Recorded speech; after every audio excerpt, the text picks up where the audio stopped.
pero lo más fuerte para que no se multipliquen. Cuando no hay multiplicación, cuando no hay esperanza, hermano, no hay multiplicación. Cuando no hay libertad, no existe una multiplicación. Y cuando no hay multiplicación, no hay esencia, ni testimonio, ni verdad del evangelio. ¿Sí me comunico contigo? Y es por eso que el enemigo siempre busca la forma de limitarte con el fin de que tú no crezcas. ¿Por qué? Sigamos la lectura. Entonces pusieron sobre ellos comisarios de tributos que les molestasen con sus cargas, y edificaron para Faraón las ciudades de almacenaje, Pitón y Ramsés. Pero cuando más los oprimían, tanto más se multiplicaban y crecían, de manera que los egipcios, ¿cómo dice ahí? Temían a los egipcios. Nota esto: tu enemigo, el diablo, siempre va a entender que tú representas una amenaza. Pero muchas veces nosotros, como hijos de Dios, no entendemos la magnitud de lo que somos. Porque nota esto: el pueblo de Israel no entendía que era una amenaza. ¿Sí me comunico contigo? Los egipcios eran los que temían, dice. Y los egipcios hicieron servir a los hijos de Israel con dureza, y amargaron su vida con dura servidumbre en hacer barro y ladrillo, y en toda labor del campo, y en todo su servicio, el cual los obligaban con rigor. Y habló el rey de Egipto a las parteras de las hebreas, una de las cuales se llamaba Cifra y otra Fua, y les dijo: cuando asistáis a las hebreas en sus partos y veáis el sexo, si es hijo, como dice ahí, matadlo, y si es hija, entonces que viva. Vamos al versículo 22. Entonces Faraón mandó a todo su pueblo diciendo: echad al río a todo hijo que nazca, y a toda hija preservar la vida. Nota la magnitud de lo que está aconteciendo. Cuando el diablo entiende que Dios va a depositar una esperanza, siempre va a buscar la forma de destruirla. ¿Sí me comunico contigo? Faraón entendía que si se multiplicaban con hombres, los hombres representan la fuerza en todos los aspectos sociales. ¿Sí me comunico contigo? Y así como los hombres representaban la fuerza, también representaban la simiente, pero también la fortaleza. Entonces dice: maten a todo varón. ¿Para qué? Para que no tengan hálitos de libertad. Y es lo que el diablo siempre hace: te provoca amargura, te provoca tristeza, te provoca trabajo, con el fin de que no tengas esperanza del servir a Dios. Cierra tus ojos ahí donde tú te encuentras y vamos a hablarle a Dios. Padre celestial, estamos delante de ti dándote gracias por tu amor, tu bendición y tu misericordia. Esta mañana, Señor, reconozco que tú eres el que habla y no yo, Dios. Quítame de en medio. Sé tú, Dios, quien transmita tu palabra y no mi boca, Señor. Soy solamente un instrumento en tus manos, Señor. Padre celestial, si hay algo que moleste tu casa, Señor, quítalo, átalo y échalo fuera en el nombre de Jesús. Hoy creo por tu firme voluntad, Señor, que yo estoy en esta casa, Señor. Te doy gracias en el nombre de Jesús. Amén. Toma tu lugar, hermano. Y ahora sí, acomódate, arréglate, caliéntate. No te vayas a calentar de más, porque si no te duermes. Y si te duermes te despierto, ¿no es cierto? No sé si han visto lo que pasa en el libro de Hechos, cuando Pablo estaba predicando, o Pedro creo, y sopas que se cae uno del segundo piso y se petateó. Y pues le dieron la oportunidad de resucitar, todavía que se queda dormido en la prédica, lo resucitan, pero bueno, es otra cosa, ¿no? Quiero hablarte de este tema que se llama asesinos de la esperanza. Nosotros estamos supuestos a ser y también a dar esperanza. El regalo efectuado por Dios hacia la humanidad fue la esperanza. Por ende, no podemos negarla. Si me comunico contigo, no podemos negar la esperanza. Si Cristo Jesús te alcanzó, fue para que tú fueses una luz de esperanza, una luz de vida, una puerta de libertad. Pero ¿qué pasa, hermano, cuando esa esperanza es atentada por asesinos tanto grandes como propios? Quiero que entendamos esto, porque está un poco profundo ese tema. Y muchas veces esos asesinos son el diablo, pero también esos asesinos somos nosotros mismos. Y el enemigo, o el asesino número uno de la esperanza, es Satanás. El enemigo siempre ha buscado la forma de destruir la mejor creación de Dios. Y esa creación, hermano, eres tú. No fue el perro, no fue el árbol, no fue nada de eso, fuiste tú. Y siempre ha buscado la forma de destruir esa mejor creación. No sé si me comunico contigo. ¿Por qué crees que existen muchos divorcios? ¿Por qué crees que existen muchas familias descompuestas? ¿Por qué crees que existen muchas personas en vicios, en drogas y descompuestos socialmente? ¿Por qué crees? Porque al diablo, como lo dice su palabra, que el ladrón no vino sino para hurtar y matar y ¿qué más? Y destruir. Siempre va a buscar la forma de destruirte.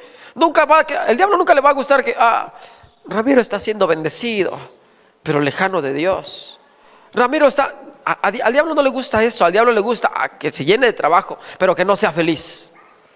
¿Sí me comunico contigo? El diablo siempre busca, por ende, matar cualquier hálito de esperanza en tu vida. ¿Y sabes cuál es el hálito de esperanza en nuestras vidas que ya conocemos a Cristo Jesús? Nuestra esperanza es su Espíritu Santo, es su llenura. Esa es la esperanza. Al diablo no le importa estar trabajando en las cantinas, en los lugares donde hay vicios. Al diablo no le importa eso, le importa estar trabajando aquí. Y mientras te encuentres, tal vez tú digas, yo vengo a la iglesia, estoy buscando a Dios, pero no sientes hálitos de esperanza en buscarle, en sentirle. Es porque el diablo está ocupando tu vida. ¿Sí me comunico contigo? ¿Por qué, hermano?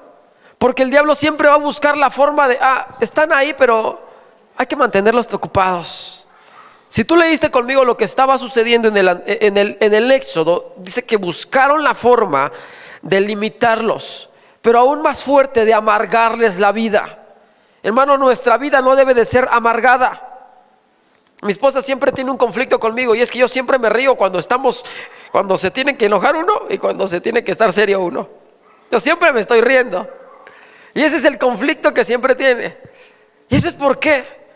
Y tal vez digan, es que es inmaduro. No soy inmaduro, porque entiendo que Cristo Jesús nos da libertad de cualquier cosa. Nos da alegría, nos da gozo. Pero el diablo, mientras te encuentres amargado, ¿cuántos entienden que cualquier cristiano que tiene una cara de limón partido, apachurrado, no tiene a Cristo? Un cristiano es evidente por su forma de pensar, su forma de actuar y su cara. ¿Sí me comunico contigo? Pero el enemigo siempre se ha presentado para destruir, para engañar. En el Génesis, si tú lees el Génesis en el capítulo 3, si no mal recuerdo, cuando surge Adán y Eva y la serpiente los trata de engañar, ¿qué hace?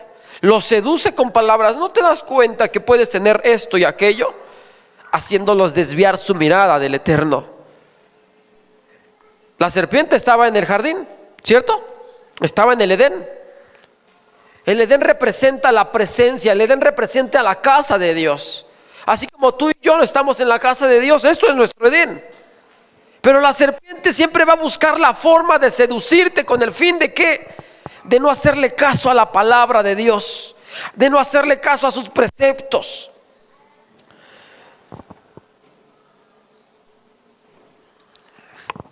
La serpiente se muestra como para matar la esperanza de morar en el Edén. Sí me comunico contigo en esto. Mató la esperanza en Adán y en Eva de morar ahora en Edén. Porque cuando obviamente le hacen caso a la serpiente, Dios los expulsa. Y ese es lograr su cometido el enemigo: matar tu hálito de esperanza. Dios ya no me escucha, Dios ya no me oye, Dios ya no me ve, Dios ya no me cuida. Y eso pasa, ¿por qué, hermano? Porque siempre el diablo va a buscar la forma de destruirte. Y no solo a ti, mi querido amigo, sino a toda tu familia. A toda. Hay algo que me decía la hermana Laura. Dice, ya se rescató mi hijo. Cuando yo lo vi, le digo, ¿qué te pasó? ¿Qué te pasó? Porque ya estaba gordillo, pero el chuchín estaba. Decisiones de él. ¿A qué voy? El diablo siempre va a buscar la forma de destruirte, porque al diablo no le agrada que tú estés bendecido, en victoria. Al diablo le agrada que tú estés triste. Y no sé cuántas, tú conoces a alguna persona que en esta Navidad se la pasó triste. El regalo más hermoso que podemos entregarle a Cristo Jesús es que Él esté en nuestra casa. Pero ¿qué pasa cuando Él está, pero tú estás triste? ¿Qué pasa? Es porque el diablo, tú le diste lugar al diablo. En el versículo 14 de lo que hablábamos, mostraba la intención de matarlos, de matar a los niños, de destruir a los niños, de destruir ese hálito de esperanza, porque obviamente los niños crecen. ¿Qué dice el presidente o la sociedad? El futuro de México está en los niños o en los jóvenes. ¿Sí dicen así? O por ahí va. ¿Sale? Y Cristo Jesús también declara algo bien agradable de los niños: dejad a los niños venir a mí, porque de los tales es el reino de los cielos. Cuando uno busca matar a un niño desde pequeño, es porque sabe que cuando nace alguien representa una amenaza, surge una amenaza. Porque crees que siempre Dios mostraba la evidente forma de destruir a sus enemigos. Cuando Dios manda a Saúl a destruir a los amalecitas, dice: destrúyelos por completo, sea mujer, niño, adulto, bestia, destruye por completo. ¿Por qué? Porque si quedaba uno, ese uno representaba una amenaza. Y para Dios no es una amenaza, sino una contaminación para con el pueblo. Pero Faraón, que representa al diablo, entendía: hay que destruir al niño. Si tú vas al libro de Mateo capítulo 2 versículo 1 al 4, habla de cuando Cristo Jesús nace. Y dice que los reyes de Oriente llegaron y se presentaron con Herodes y le dijeron: ¿dónde está el rey de los judíos? Quiero que vayas conmigo para que veas porque va muy ligado a este tema. Mateo capítulo 2 versículo 1.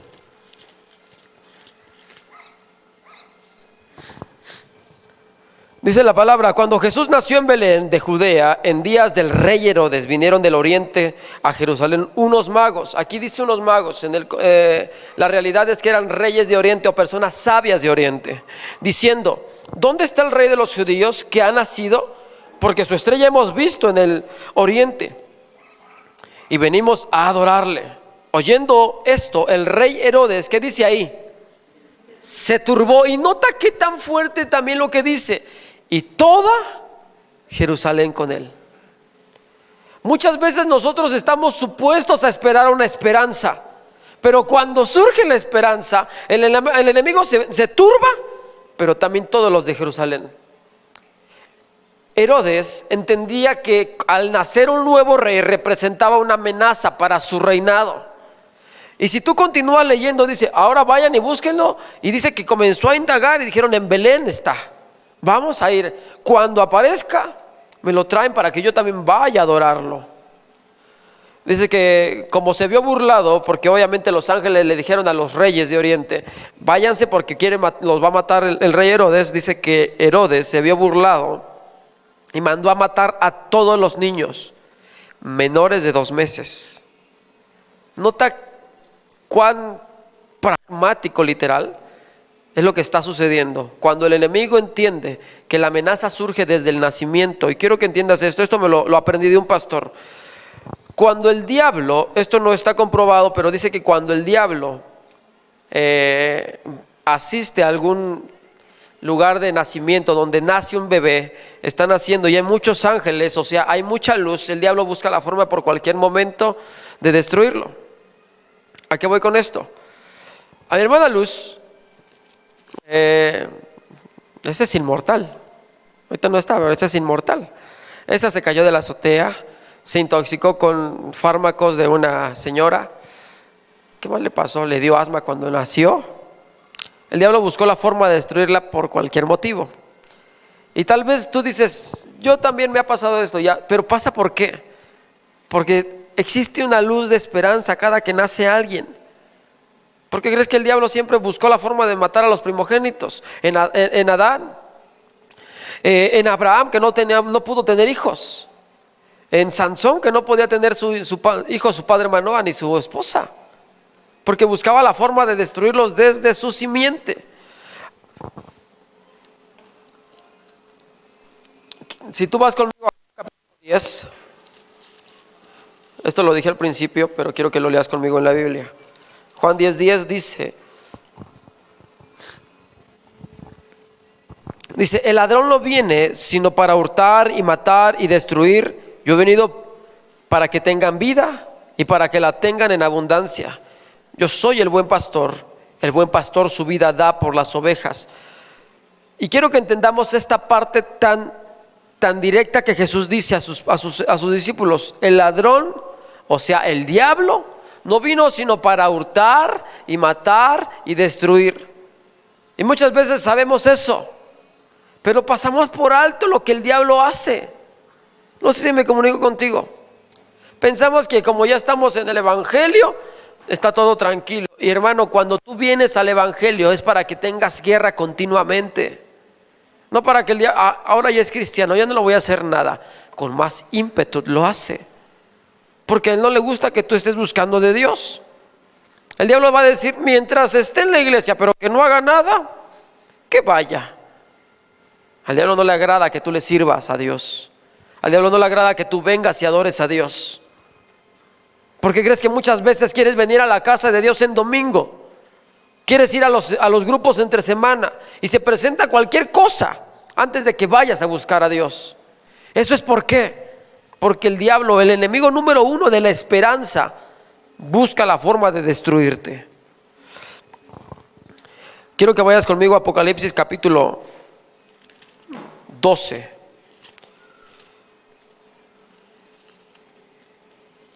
Ya les había contado que Apocalipsis me daba miedo. Ya no me da miedo, ¿no es cierto? Apocalipsis 12, versículo 1.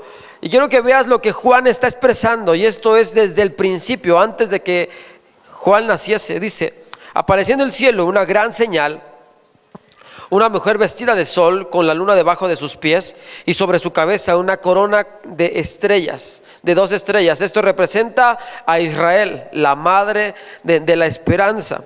Esta mujer vestida de sol, dice: y estando encinta clamaba con dolores de parto en la angustia del alumbramiento. También apareció otra señal en el cielo: he aquí un gran dragón escarlata que tenía 7 cabezas y 10 cuernos, y en sus cabezas 7 diademas, y su cola arrastraba la tercera parte de las estrellas del cielo y las arrojó sobre la tierra. Y el dragón, escucha esto, hermano, el dragón representa al diablo, obviamente. Dice que arrastraba la tercera parte, que son los ángeles. Dice esto: y el dragón se paró frente a la mujer que estaba para dar a luz, a fin de devorar a su hijo tan pronto como naciese. Si regresamos al Éxodo, dice que Faraón manda a matar a los niños tan pronto como nazcan. Mátenlos. Díganle a las parteras: mátenlos, no les permitan la vida. Obviamente las mujeres tuvieron temor de Dios, y después de esto dice que Faraón dijo: ahora van a agarrar a los niños menores de 2 meses y aviéntenlos al río, mátenlos. ¿Por qué? Porque siempre va a buscar un conflicto. Continuamos la lectura. Y ella dio a luz un hijo varón, que regirá con vara de hierro a todas las naciones, y su hijo fue arrebatado para Dios y para su trono. Cristo Jesús nuestro es lo que está hablando. Dice esto, versículo 7: después hubo una gran batalla en el cielo. Miguel y sus ángeles luchaban contra el dragón, y luchaba el dragón y sus ángeles, pero no prevalecieron, ni se halló ya lugar para ellos en el cielo. Y fue lanzado fuera el dragón, la serpiente antigua, que se llama Diablo, Satanás, el cual engaña al mundo entero. Fue arrojado a la tierra, y sus ángeles fueron arrojados con él. Escucha el versículo 10, y esto es para que te lo lleves a casa, hermano. Entonces oí una gran voz del cielo que decía: ahora ha venido la salvación, el poder y el reino de nuestro Dios y la autoridad de su Cristo, porque ha sido lanzado fuera el acusador de nuestros hermanos, el que los acusaba delante de nuestro Dios día y noche. Ahora, hermano, el diablo va a buscar la forma de destruirte, te va a hacer guerra, te va a hacer pleito, te va a querer abofetear y demás. Pero mientras exista alguien que te proteja, mientras exista alguien que pelee por ti, esa esperanza no muere. Hay alguien o es un dicho que dice: la esperanza muere al último. ¿Sí lo han escuchado? En Cristo Jesús nunca muere. Si me comunico contigo, aunque el diablo te diga: tú fallaste, aunque el diablo te diga: tú te apartaste, aunque el diablo te diga: tú la regaste hasta el fondo, Cristo Jesús es tu esperanza. El diablo va a buscarte hacerte olvidar esa esperanza, pero mientras tú la guardes, déjame decirte que no se termina.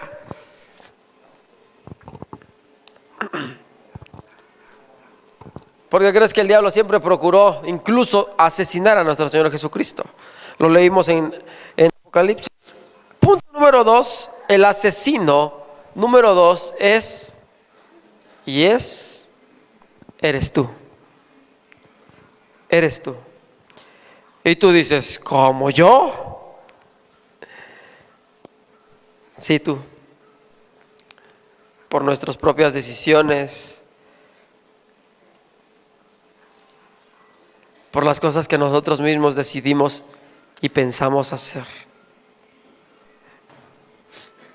La Biblia dice que Dios no da, Dios, dice la gente, es que Dios me probó y me tentó. No, Dios no tienta. Dios no puede ser tentado, dice la Biblia. Pero Él dice que da la oportunidad para salir de la prueba. Hay un dicho muy bien dicho, Dios aprieta, pero no ahorca. Es un dicho, no vaya a decir, ¿dónde está en la Biblia? No, eso no está en la Biblia. ¿A qué voy con esto, hermano? Tú tienes unos pies, una boca que te llevan hacia donde tú quieres. Y tú decides si pecar o no pecar. ¿Sí me comunico contigo? ¿Por qué te estoy hablando de que tú eres el asesino de tu esperanza? Y digo de tu esperanza. Si regresamos al libro de Éxodo, pero ahora en el capítulo 2,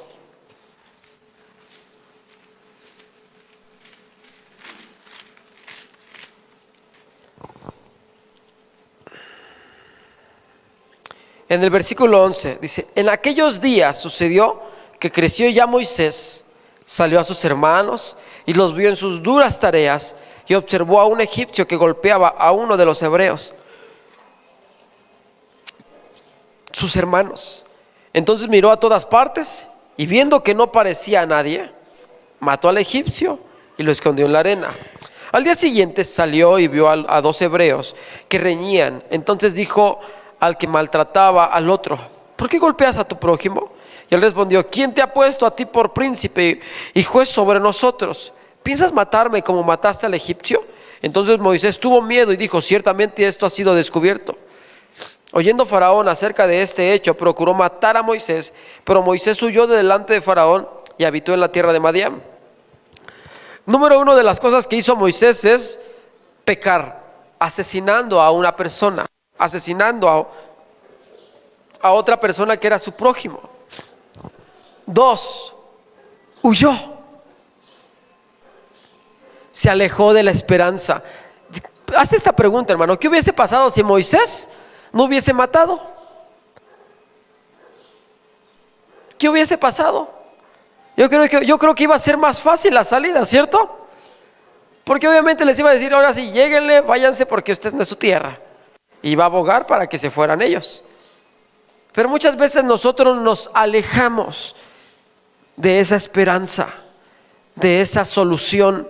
¿Y la esperanza de qué? De ser útiles en el reino.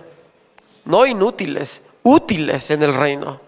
Moisés se apartó de esa esperanza de decirle: Señor, yo quiero ser usado por ti. Y se fue al desierto. Y muchas veces nosotros nos apartamos por una falla, por un pecado. Es que le fallé a Dios. Y es claro, notable sentir esa culpa, esa culpabilidad, esa tristeza por haberle fallado a Dios. Es claro. ¿Por qué? Porque reconocemos que le estamos fallando al Eterno. Eso es normal. Pero el diablo ocupa esa situación para hacerte alejar y irte a un desierto. En un desierto no hay nada. Y siempre va a buscar la forma de destruirte a cualquier modo, cuando te hace pensar que Dios se olvidó de ti. Pero ¿por qué te estoy diciendo que tú eres el asesino de tu esperanza? Porque se te olvidan los preceptos y las promesas de Dios. Hablaba con este hombre ayer, no antier, habíamos ido, la hermana nos invitó. Y me decía: yo fui un pastor evangelista. Le digo: ¿y qué le pasó? Es que fallé y me aparté. Le digo: pues no, pues ya sí que se apartó, y eso es normal, porque si no, no estuviera aquí. Y me dice: es que me falló mi esposa. Le digo: y le voy a decir algo, ¿en quién tenía los ojos usted? Y él me dice: pues en Cristo. Le digo: está equivocado. Usted tenía los ojos puestos en el hombre. Porque cuando el hombre le falla, y si usted tiene los puestos ojos en Cristo, le puede fallar el mundo, le puede escupir el mundo, lo puede despreciar, pero usted sigue firme. Pero usted tenía los ojos puestos en el hombre, y eso provocó que se aislara de Dios. Y le dije: usted no tiene la oportunidad de decir: Dios, a ver si quieres. Usted ya conoce. Usted ya conoce de las voluntades de Dios, de las promesas de Dios. Lo que le resta es arrepentirse y decirle: Señor, fallé. El diablo muchas veces va a buscar la forma de tenerte con culpa delante de ti, con culpa dentro de ti. Y la culpa es una atadura tan grande que no te impide, avanzar. Es que fallaste, es que pecaste. ¿Sabes? El diablo muchas veces me mantuvo atado de una manera tan fuerte, diciendo: yo ya no tengo esperanza de servirle a Dios. Y el diablo me hacía creer eso: tú ya no le vas a servir a Dios. Por X o Y de razones de los pecados que había realizado. ¿El hermano Aarón pecó? Sí. Y esos pecados me habían apartado de sus voluntades. El diablo no fue, ni fue Cristo, fui yo. ¿Sí me comunico contigo? El diablo siempre va a buscar la forma de: tú ya no tienes esperanza, y mata tu esperanza, pero culpándote a ti, y tú mismo culpándote a ti mismo. Es por eso que te estoy diciendo que el asesino número 2 de la esperanza eres tú mismo. Porque cuando tú te envuelves tanto en un pecado, Moisés se había ocultado 40 años en el desierto por la culpabilidad de un pecado. Yo no sé cuántas veces Dios te ha permitido servirle, pero por la culpa de un pecado no puedes avanzar. La palabra de Dios es muy, muy certera y dice esto: el que confiesa sus pecados y se aparta, alcanzará misericordia. Y Dios quiere que lo confesemos. Si no, ya estuvieras muerto. ¿Cierto o falso? A Dios le importa tu vida, si no, ya estuvieras más para allá que para acá. En el capítulo 3, Moisés negaba de las oportunidades que Dios le estaba dando. Moisés se había olvidado, cuando estaba en el caso de Faraón, de la oportunidad de ser procreado como hijo de Faraón. Era una oportunidad. ¿Sí me comunico contigo? Cuando ya está en el desierto, en el capítulo 3, en el versículo 11, Moisés niega la oportunidad. Dice: entonces Moisés respondió a Dios: ¿quién soy yo para que vaya a Faraón y saque a Egipto de los hijos de Israel? Versículo 13, dijo Moisés: he aquí que yo llego a los hijos de Israel y les digo: el Dios de vuestros padres me ha enviado a vosotros. Si ellos me preguntaren cuál es su nombre, ¿qué les responderé? Muchas veces Dios quiere mostrarte y te muestra oportunidades. Y la oportunidad, hermano, representa una esperanza. Es como, por ejemplo, cuando un chico está en la escuela y reprobó la materia. Y la maestra o el maestro le dice: tiene la oportunidad de presentar ese trabajo, y con eso pasan, con 7 o con 6, pero pasan. Y todos los chavos dicen: tengo una esperanza de pasar y no quedarme en los extraordinarios. Y buscan la forma de alcanzar la oportunidad, ¿cierto? De la misma manera, Dios te muestra una oportunidad. A Moisés le mostró una oportunidad de servirle, pero Moisés negaba esa oportunidad. Y muchas veces tú niegas esa oportunidad. Dios quiere usarte en la oración, en evangelismo, en sanidades, en liberaciones, pero tú limitas las cosas que Dios tiene para con tu vida. Es que yo no sé, hermano. No, es que Moisés no sabía, hermano. Moisés era tartamudo, pero se limitaba. Moisés negaba las oportunidades que Dios le presentaba. Si tú vas a Lucas capítulo 5, ahora sí vamos a empezar a leer.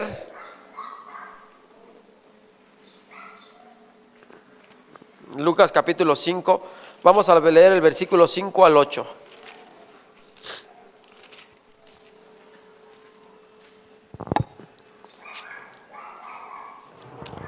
Y quiero que veas esto, hermano. Quiero que veas. Sí, te lo leo desde el 5. Respondiendo Simón le dijo: maestro, toda la noche hemos estado trabajando y nada hemos pescado, mas en tu palabra echaré la red. Este es Pedro negando una oportunidad de esperanza. Versículo 8. No sé si puedan ayudarme con Paris y que dejen de jugar el balón para que no se alborote. Dice el versículo 8, dice: viendo esto, Simón Pedro cayó de rodillas ante Jesús diciendo: apártate de mí, Señor, porque soy hombre pecador. Este es Simón diciéndole a Jesús: yo no tengo oportunidad contigo. Jesús le estaba diciendo: Pedro, boga mar adentro y echa las redes. Y Pedro le dice: no, Señor, hemos pescado todo el tiempo. Y el diablo muchas veces nos hace cargar tanto de culpa, diciéndote: no tenemos esperanza. Cuando Pedro ve la grandeza del poder de Dios en Jesús, cayó de rodillas y le dice: apártate de mí. Y Jesús le dijo algo bien agradable. Ve lo que le dijo.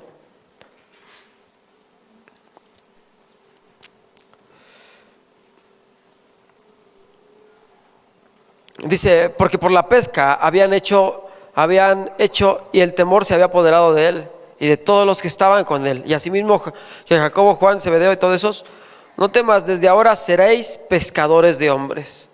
Dios le estaba mostrando una oportunidad. ¿Sale? Dios le mostró una oportunidad de servicio, no solamente a Pedro, sino a 11 personas más. Y entre ellos estaba Judas, un hombre, quiero que veas, Alberto, un hombre que caminó con el maestro, escuchó al maestro, comía con el maestro, pero un hombre que también le vendió. La oportunidad que Dios muestra es para todos, hermano, pero nosotros mismos limitamos esa esperanza. Si tú vas al capítulo 22 de Lucas, igual en el versículo 31 habla de cuando Jesús le dice a Pedro: Pedro, tú me vas a negar.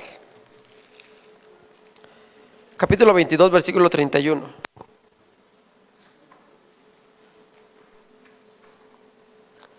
Dijo también el Señor: Simón, Simón, he aquí Satanás os ha pedido para zarandearos como a trigo, pero yo he rogado por ti para que tu fe no falte, y tú, una vez vuelto, confirma a tus hermanos.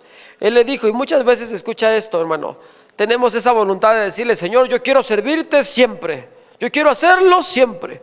Y ve lo que dice Pedro. Él le dijo: Señor, dispuesto estoy a ir contigo, no solo a la cárcel, sino también a la muerte.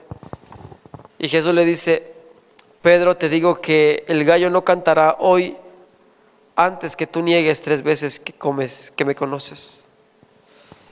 Jesús le estaba diciendo: Pedro, te mostré una oportunidad antes, te mostré una oportunidad ahora, y tú me estás diciendo que vas a caminar conmigo hasta la muerte, pero tú me vas a negar. La esperanza que le estaba mostrando a Pedro era esa. Y muchas veces nosotros somos causantes ¿de qué? De que esa esperanza se aleje de nosotros. ¿Cuántas veces Dios te ha usado y esas mismas veces le has fallado a Dios? ¿Cuántas? ¿Cuántas veces te has apartado del caminar de Cristo? ¿Cuántas? Y esas mismas veces Dios te ha hecho volver a Él. ¿Cuántas veces?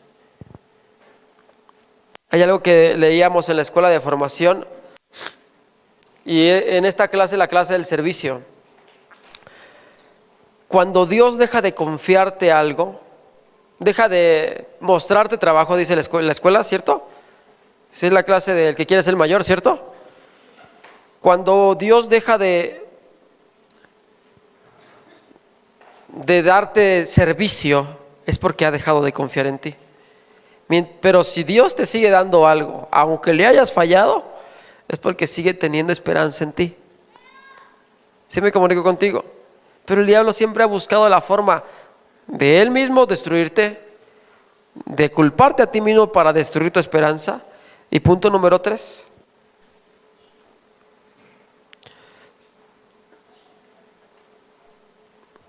El enemigo número 3 de la esperanza, o el asesino número 3 de la esperanza, hermano, es la religiosidad.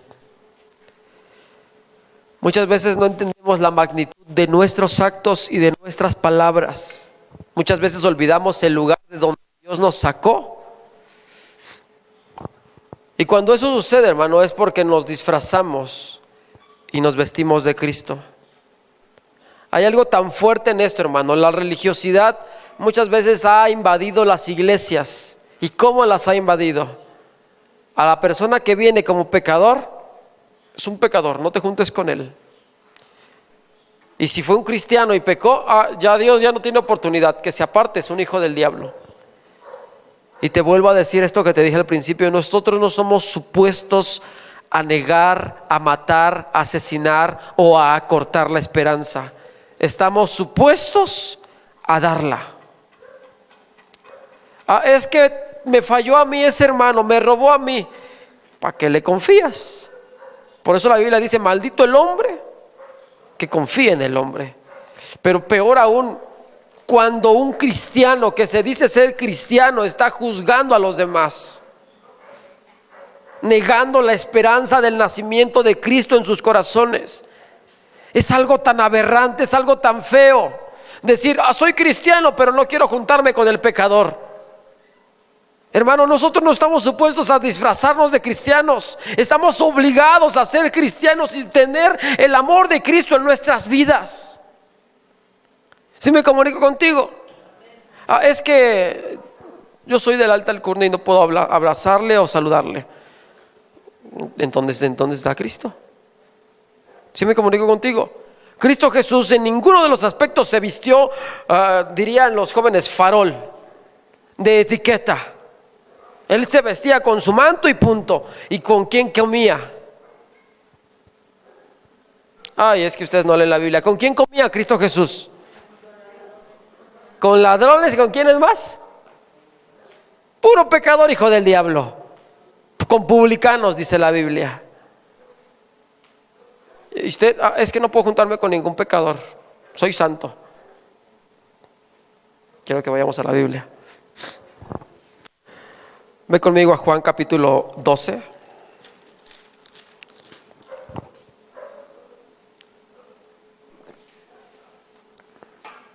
Juan 12:1.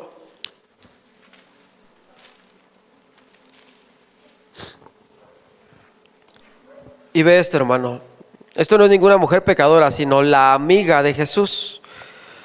6 días antes de la Pascua vino Jesús a Betania, donde estaba Lázaro, el que había estado muerto, y a quien había resucitado de los muertos. Y le hicieron allí una cena. Marta servía y Lázaro era uno de los que estaban sentados a la mesa con él. Entonces María tomó una libra de perfume de nardo puro, de mucho precio, y ungió los pies de Jesús, y los ungió con sus cabellos, y la casa se llenó del olor del perfume. Cuando una persona tiene esperanza de estar con el maestro, no le interesa lo que suceda alrededor. 4. Y dijo uno de sus discípulos: escucha esto, Judas Iscariote, hijo de Simón, el que le había de entregar, ¿por qué no fue este perfume vendido por 300 denarios y dado a los pobres? Pero dijo esto no porque se cuidara de los pobres, sino porque era ladrón y teniendo la bolsa sustraía de lo que se echaba en ella. Entonces Jesús dijo: déjala, para el día de mi sepultura ha guardado esto. Porque los pobres siempre los tendréis como vosotros, mas a mí no siempre me tendréis. Judas, el que caminó con Jesús, Judas, el que escuchaba de Jesús, Judas, el que administraba lo que Jesús tenía, ¿sale? Juzgando la acción de una discípula. Y muchas veces nosotros nos encontramos como Judas. ¿Por qué trae eso a la iglesia? ¿Por qué se pone ahí en la puerta? X o Y de razones. Cuando uno comienza a matar esperanzas, hermano, estás siendo usado por el diablo. ¿Por qué te estoy hablando de la esperanza? ¿O por qué hablé de la esperanza, hermano?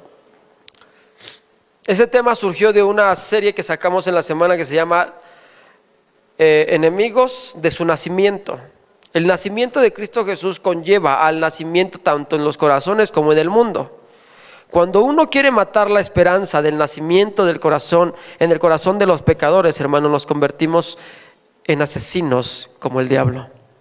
Y Judas estaba diciendo: eso lo hubieran hecho de una manera mejor, lo hubieran vendido. Y comenzamos a juzgar a nuestro prójimo porque falló, porque caminó mal, ¿Y sabes por qué sucede esto, hermano? Porque te olvidas de dónde Dios te sacó. Porque te olvidas dónde te encontrabas, en el lodo cenagoso, en un lugar sucio, en un lugar olvidado. Y te comenzamos a tener el síndrome de Narciso.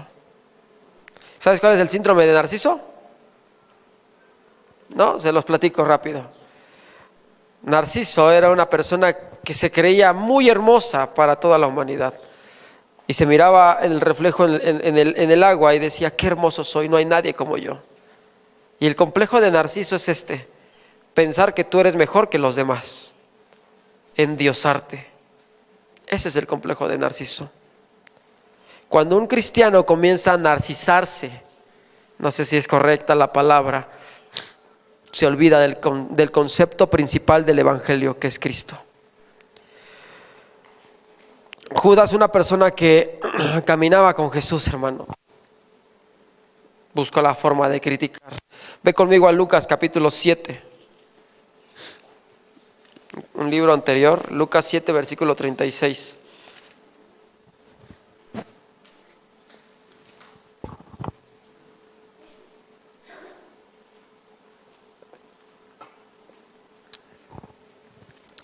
Dice la palabra, uno de los fariseos, y escucha esto, uno de los fariseos eran personas, o era una secta de personas que se dedicaban a estudiar la ley mosaica y que se regían por esa ley mosaica. Y cuando una persona no hacía la ley, lo juzgaban completamente.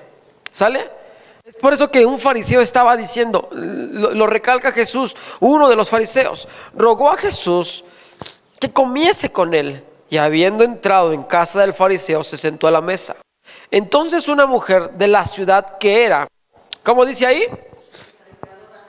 Que era pecadora, al saber que Jesús estaba en la mesa, en la casa del fariseo, trajo un frasco de alabastro con perfume.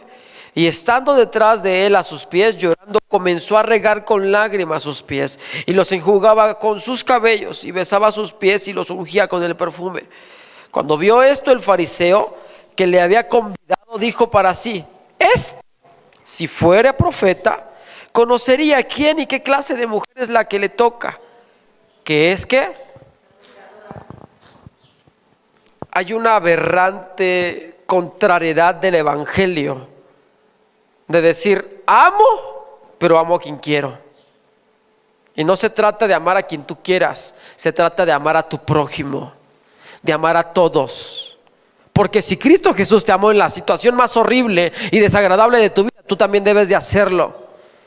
Cristo Jesús sentía la empatía de la humanidad. Por eso dice la Biblia que porque de tal manera amó Dios al mundo, que ha dado a su Hijo unigénito, para que todo aquel que en él crea no se pierda, mas tenga vida eterna. La empatía era esta, no quería que ninguno se perdiera. Pero ven lo que dice el contexto. Un fariseo invitó a Jesús a entrar a su casa para comer. Y tal vez tú ya invitaste a Jesús a tu casa. ¿Sale? Lo que la mujer hizo, escuchó de Jesús y dijo: tengo una esperanza. Porque la iglesia, hermano, es para representar esperanza. Mi hermana decía de la puerta, mi mamá decía eso. Mi mamá decía que la puerta parece una fortaleza. Y era la iglesia es la fortaleza. Y cada que venga algún pecador afligido, aquí se viene a refugiar. Es lo que decía mi mamá. La iglesia es una fortaleza, es un lugar de refugio, un lugar de esperanza. Pero ¿qué pasa cuando los que estamos en casa comenzamos a juzgar? ¿Qué pasa? Es que ese hermano falló. Hermano, nuestra humanidad nos va a obligar a tal vez estar enojados con las personas que fallan. Y es normal, porque somos carne, pero no es normal que juzgues. El único que puede juzgar es Cristo Jesús, y Él no va a juzgar, Él va a ser tu abogado. Hermano, cuando una persona llegue a la casa de Dios y se haya apartado, hermano, lo que tú debes decir: échele ganas, busque de Dios, aún hay oportunidades. Lo que este hombre fariseo estaba diciendo, esa mujer es pecadora, no dice que pecado, pero dice que era una persona pecadora y que toda la sociedad conocía a la pecadora. Si supiera quién es y qué mujer le está tocando, que es pecadora. Y Cristo Jesús le comienza a decir de una persona, de dos personas, en parábola se lo comienza a decir. Había dos personas, una que debía tanto dinero, que era mucho, hagamos de cuenta que eran 100,000, y otra que debía 10,000.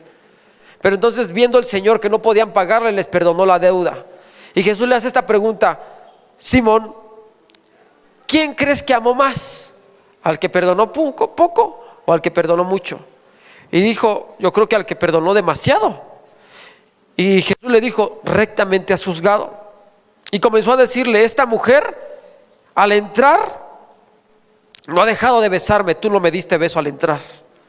No ha dejado de llorar ni de enjugar mis pies, y tú no me diste agua para lavarme las manos. No ungiste mi cabeza, y esta mujer no ha cesado de ungirme con este perfume.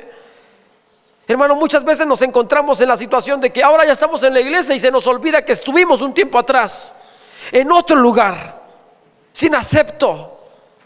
Hermano, no debemos de estar asesinando esperanzas en el mundo, sino de proveerlas, de darlas, de brindarlas.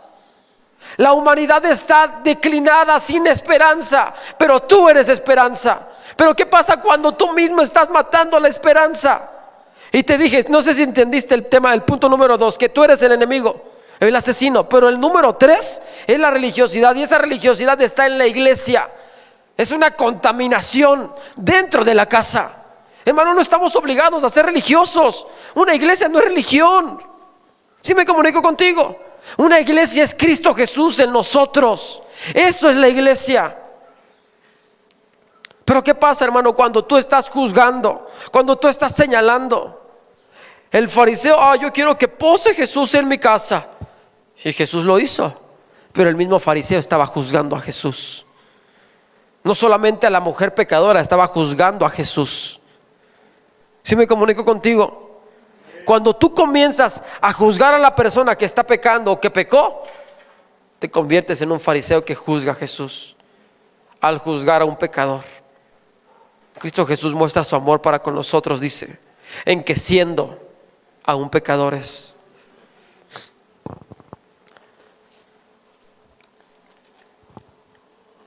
Tú puedes tener a Cristo en casa, hermano, pero no en tu corazón. Cuando tú comienzas a juzgar tanto, a matar esperanzas, lo puedes tener en casa, pero no en el corazón. ¿Sabes? Nos hablaban de unas cosas que estaban sucediendo, y en nuestro celo, mi esposa y yo y mis hermanos decíamos: es que no pasa. Y yo siempre me acordaba de lo que mi mamá me decía: ame a las almas. Y mi hermano una vez dijo esto: es que la gente me juzga y me señala. Digo: y la luz que no hizo nada, le hacían cosas. Yo tenía esta idea: a mí se me hacen, a mí me la pagan. Porque hay algo que siempre yo he sido, decía mi mamá, es que es muy vengativo y calculo las cosas para comenzar a vengar. Pero ¿qué pasa cuando Cristo Jesús viene y mora? Entonces yo digo: ay, que se lo coma el diablo, la mastique el burro, la escupa la vaca y la pise el diablo otra vez. Pero no se trata de comenzar a mirar así. ¿Sabes cuántas veces nos han despreciado a nosotros? ¿Sabes cuántas veces me han subestimado a mí? ¿Sabes cuántas veces no me han honrado a mí?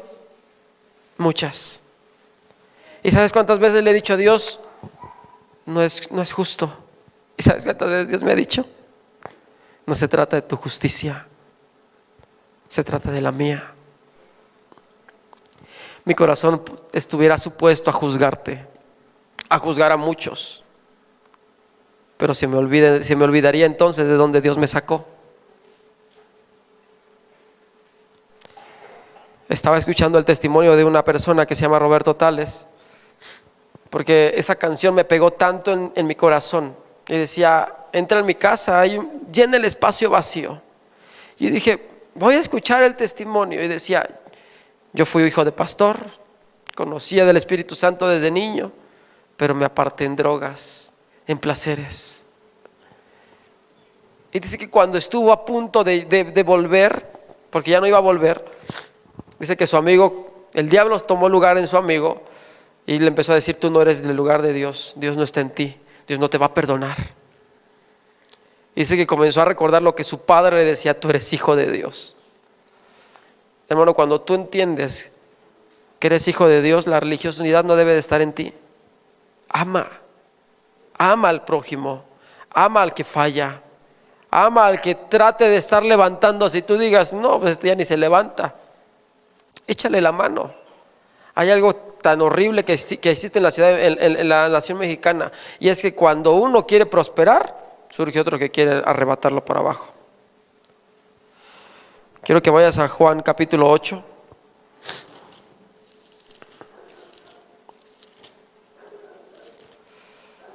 Versículo 1 al 7. Y ahora sí, aquí habla de una mujer adúltera. Dice: y Jesús se fue al monte de los olivos y por la mañana volvió al templo, y todo el pueblo vino a él, y sentado él les enseñaba. Entonces escucha esto: los escribas y los fariseos le trajeron una mujer sorprendida en el adulterio, y poniéndola en medio le dijeron: maestro, esta mujer ha sido sorprendida en el acto mismo del adulterio, y en la ley nos manda Moisés apedrear a tales mujeres. ¿Tú pues qué dices? Nota qué fuerte es esto. Personas que eran escribas y que eran fariseos.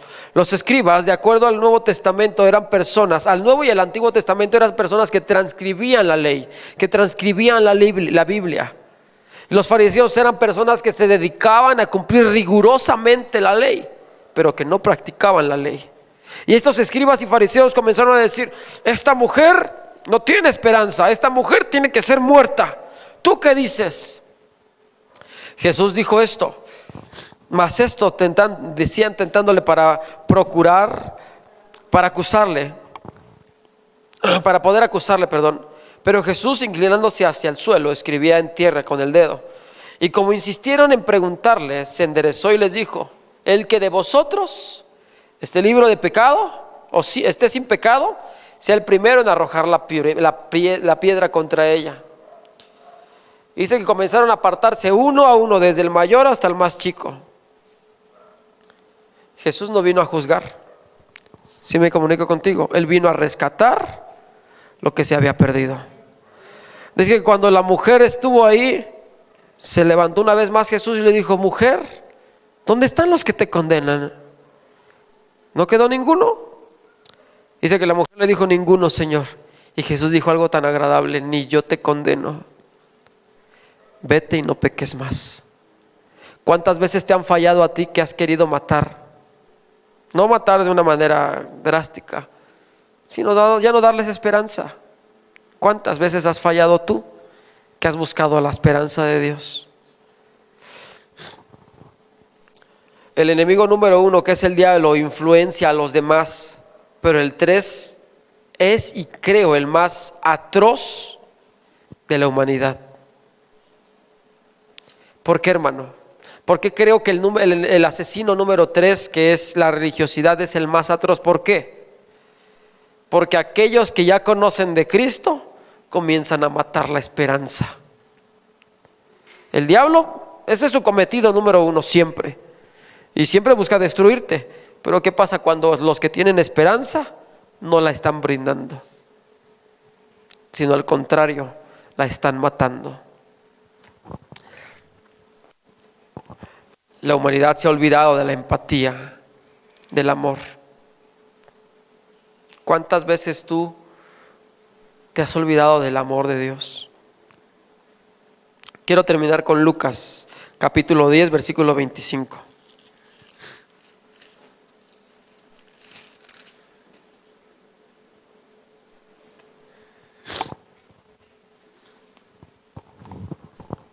Y el título de este pasaje es El buen samaritano.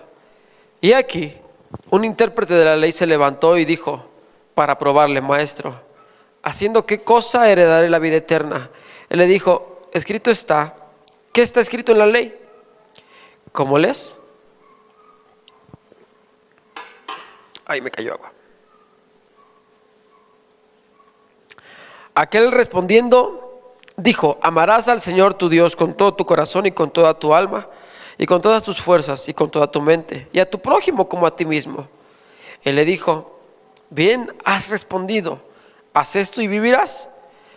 Pero él, queriendo justificarse a sí mismo, dijo: Jesús, ¿y quién es mi prójimo? Respondiendo Jesús dijo: un hombre descendía de Jerusalén a Jericó y cayó en manos de ladrones, los cuales despojaron e hiriéndole, se fueron dejándole medio muerto. Aconteció que descendió un sacerdote por aquel mismo camino. Escucha esto, hermano, y esto es tan fuerte. Un sacerdote por aquel camino, y viéndole, ¿qué dice ahí? Pasó de largo. Número 1 es un sacerdote. Número 2, asimismo un levita, llegando cerca de él, de aquel lugar, y viéndole, ¿cómo dice ahí? Número 3, pero un samaritano que iba de camino vino cerca de él, y viéndolo fue movido a misericordia, y acercándose vendó sus heridas, echándoles aceite y vino, y poniéndoles en su cabalgadura lo llevó al mesón y cuidó de él. Otro día al partir sacó 2 denarios y los dio al mesonero, y le dijo: cuídamele, y todo lo que gastes de más yo te lo pagaré cuando regrese. Escucha esto: ¿quién pues de estos 3 te parece que fue el prójimo del que cayó en mano de los ladrones? Él le dijo: el que usó de misericordia con él. Entonces Jesús le dijo: ve y haz tú lo mismo. Nota esto: el que usó de bien, pero no dice el samaritano. ¿Y sabes por qué? Porque los samaritanos representaban una discordia entre el pueblo de Israel y los samaritanos. Los samaritanos pertenecían al mismo linaje, pero no de una manera directa. Entonces había una concordia con los samaritanos, no podían estar. Y nota qué desagradable, hermano: un sacerdote y un levita, una persona que conocía el servicio de Dios, una persona que estaba al servicio de Dios, una persona que transmitía el mensaje de Dios a la humanidad, pasó de largo. Un levita, una persona que estaba estudiando y sirviendo en la casa de Dios, pasó de largo. Y tal vez nosotros somos sacerdotes y somos levitas. Pero ¿qué pasa cuando tú pasas de largo con una persona herida, media muerta? Este pastor que admiro mucho dice: lo que necesitamos en la iglesia son personas que estén llenas de gasolina, no llenas de agua. Llenas de gasolina porque está el fuego y les echan más fuego, más gasolina para que se prenda, y no agua para que llegue el fuego y los apagan. Hermanos bomberos, no matemos la esperanza del servicio, no matemos la esperanza del amor de Dios. No podemos negar la esperanza sin antes de sentir la empatía. Y esa misma es la que tuvo Cristo Jesús cuando estábamos muertos en nuestros pecados. No estamos para matar la esperanza, sino para promoverla. Cristo viene y viene por una iglesia piadosa. Predica el evangelio, hermano. Una iglesia que predica el evangelio, no una iglesia que limita el mismo. ¿Sabes qué es el evangelio? El evangelio, de acuerdo a la traducción, son buenas nuevas o gratas nuevas. Gratas de buenas noticias. Y las buenas noticias son esperanza. La Navidad no se tenía que disfrazar, se tenía que vestir de esperanza. El 31 para amanecer al primero se debe de vestir de esperanza, no de religión. No te vistas de diablo, vístete de Cristo Jesús. Los 3 asesinos más letales de la esperanza es el diablo, tú mismo y la religiosidad que mora en uno mismo. No seamos religiosos. Aquí no queremos religiosos, hermano. Si me comunico contigo, ponte de pie. Ya me presionó, hermano.